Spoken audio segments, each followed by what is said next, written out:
حدیث مبارک کې راځي نبی علیه الصلاۃ والسلام فرمایي کله چې انسان وفات شي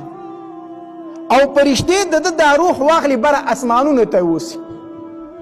نو الله تبارک وتعالی د فرشتو نه تپوس کوي سره د خپل علمه بیا ترې هم تپوس کوي الله تبارک وتعالی د کوم بنده نه چې تاسو روح واغستو ښکته ځمکو کې د ده متعلق خلکو څه ویلو ښکته ځمکه کې خلکو د ده متعلق څه خبرې کولې نو فرشتې ورته وایي الله خلکو ډېر په نیک نوم باندې یادو ټولو خلکو ویل چې دا ډېر ښه سړی دی ډېر ښه سړی دی الله تبارک وتعالی فرمایي دا د الله بندګان د ګواه شي چې ما دې په ښه وکړي حساب کو ما دته مغفرت نصیب کو او چې کله فرشتې وایي الله خلک د ښکته په ځمکه کې ډېر تنګ و هر سړی به ویل چې ښه ده چې د ده نه خلاص شو ډېر بد سړی و ډېر ناکاره سړی و الله تبارک وتعالی فرشتو ته فرمایي فرشتو دا خلک د ګواه شي چې ما دې په ناکارو کې ولیکو د دې وجې نه حدیث مبارک کې راځي نبی علیه الصلاۃ والسلام داسې ناست او صحابه کرام ورسره ناست دي یوه جنازه تېره شوله نو صحابه کرامو ټولو د هغې سړي ډېر صفات بیان کړو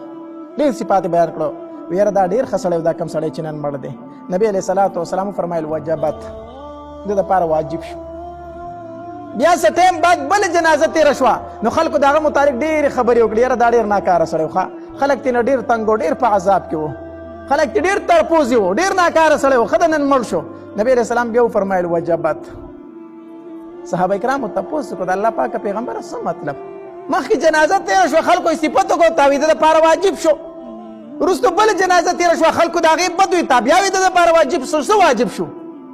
نبی علیه الصلاۃ والسلام فرمایل وی کله چې اوله جنازه تېره شوه تاسو ټولو د ده صفت وکړو ما وی د دپاره جنت واجب شو د دپاره جنت واجب شو ستاسو په دې خوله باندې الله د دپاره جنت واجب کو او کله چې دویمه جنازه تېره شوه او تاسو ټولو د هغه بد وي چې دا ډېر ناکار سړی خره خلک ترې نه خلاص شو وی ما وی چې وجبت الله د دپاره اور د جهنم واجب کو ستاسو په دې خوله باندې نو مرګ خو را روان دی مرې به د دنیا نه به ځي خو په دنیا کې داسې ژوند وکړه چې پس د مرګه د خلک په ښه نوم باندې یاد کړي او چې کله په ښه نوم باندې یادېږي نو الله تبارک وتعالی ستا دپاره جنت واجب کو او چې کله په دنیا کې په بد نوم باندې یادېږي خلک دې په بدو یادوي الله تبارک وتعالی فرمایي بندګانو تاسو ګواه شئ ستاسو د وجې نه ما دې جهنم ته داخل کو دنیا کې داسې ژوند وکړه داسې ژوند زموږ شیخ صاحب هم وفات شو که نه زموږ شیخ صاحب هم وفات شو الله تبارک وتعالی دې ظالمان تباه و برباد کړي ظالمانو تاسو ته پته شته داسې شیوخ کله جوړېږي دا خو په صدو کې یو سړی پیدا کېږي داسې تاسو ته پته ده دا مولان څنګه تیارېږي دا زما د مدرسې طلبه ناست دي تاسو پخپله لیدلي دي دا څومره په مشکله باندې عالمان جوړېږي دا څومره په مشکله حافظان جوړېږي دا میندو د خپلو سینو نه را جدا کړي دي په جړا باندې او په فریاد باندې او په ویر باندې دا ماشومان په مدرسه کې جاړي میندې ورته د هغې طرفه جاړي د هغې د زړه ټوکړې مونږ ته راتاوي کړي دي د هغې چېرته پرزو کېږي زما دا بچی دې په کوڅو کې وګرځي او اواز دې وکړي وظیفه راوړی خدای مو وبخه دوی ته داسې سپک مه ګورئ دا کمزوري نه دي دا د ډېرو غټو خاندانونو بچي دي دا د ډېرو سپین روبو بچي دي لاړ شئ د دوی په کلي او په وطن کې تپوس وکئ ما پخپله په کوڅو کې چغې والې دي وظیفه راوړی خدای مو وبخه کله د چا ورته ودرېدلی یم او کله د چا ورته ودرېدلی یم وظیفه راوړی خدای مو وبخه دا د الله نازولي دا ډېر په مشکله باندې د دوی نه عالمان جوړېږي د دوی نه ډېر په مشکله باندې حافظان جوړېږي بیا د شیخ صاحب په شانتې شیخان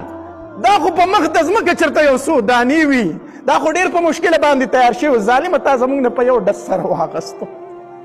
دا څومره په مشکله تیار شوی و د هغه خلا به اوس څوک پوره کوي هغه خو لاړو الله تبارک وتعالی لره کله چې نیک انسان وفات شي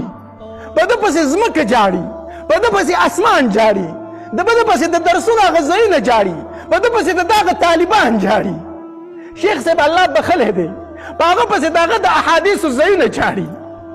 هغه چې په کومو لارو باندې مدرسې ته ته په هغه پسې هغه لارې جاړي په هغه پسې په زرګاو طالبان جاړي په هغه پسې د اسمان دروازې جاړي الله به یې څنګه نه بخي نیک انسان چې وفات شي په ده پسې د ده د سجدو ځایونه جاړي د ده د ذکرونو ځایونه جاړي د ده د سبقونو ځایونه جاړي اسمان په دروازو باندې چې کوم د ده نیک اعمال ختل هغه دروازې جاړي الله هغه نیک اعمال خو بند شو هغه نیک اعمال خو بند شو هغه خو الله بخلي دي. ما ته تاسو یو قوم وښیئ که نه، ما ته په مخ د ځمکه باندې داسې یو قوم وښیئ تاسو که نه چې هغوی د خپل عالم سر راغستی دی په خنزیر پورې تړلی دی، هغوی د خپل عالم سر راغستی په سپي پورې تړلی دی،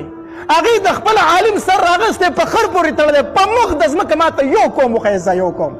سیوا د پښتون نه، سیوا د پښتون نه. پښتون د خپل عالم سر د خنزیر سره مو تړو، د سپي سره یې مو تړو، د خر سره یې مو تړو. وګوره نو په مخ د ځمکه د ټولو نه ذلیل ژوند چې تېروي هغه پښتانه تېروي.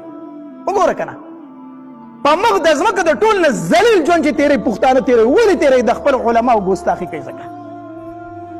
حدیث مبارک کې راځي، نبی علیه الصلاة والسلام فرمایي من اهان العالم، چا چې د عالم سپکاوی وکړو فقد اهان العلم، د علم سپکاوی وکړو. ومن اهان العلم فقد اهان النبي، چا چې د علم سپکاوی وکړو د نبی سپکاوی وکړو. ومن اهان النبي فقد اهان جبريل، چا چې د پیغمبر سپکاوی وکړو د جبريل علیه الصلاة والسلام سپکاوی وکړو. ومن اهان جبريل فقد اهان الله، چا چې د جبريل علیه السلام سپکاوی وکړو د الله سپکاوی وکړو. ومن اهان الله فقد اهانه الله يوم القيامه، چا چې د الله سپکاوی وکړو الله به دغه انسان ذلیل او رسوا کړي په ورځ د قیامت. الله به ضرور ذلیله کوي، الله به ضرور ذلیله کوي. تاسو د علماو په ګستاخو پسې ظالمانو هغه سپین ډکي تاسو په وینو باندې رنګ کړه چې هغې نه خو الله له حیا ورځي، د سپینو ډکو نه خو الله له حیا ورځي. الله فرمایي سپین ګیری چې ما ته لاس پورته کړي زه د ده لاس خالي نشم پرېښودی چې کله د سپینو ډکو ته ګورم هغه سپین ډکي تاسو په وینو باندې رنګ کړلو، هغه سپین ډکي تاسو په وینو باندې رنګ کړلو.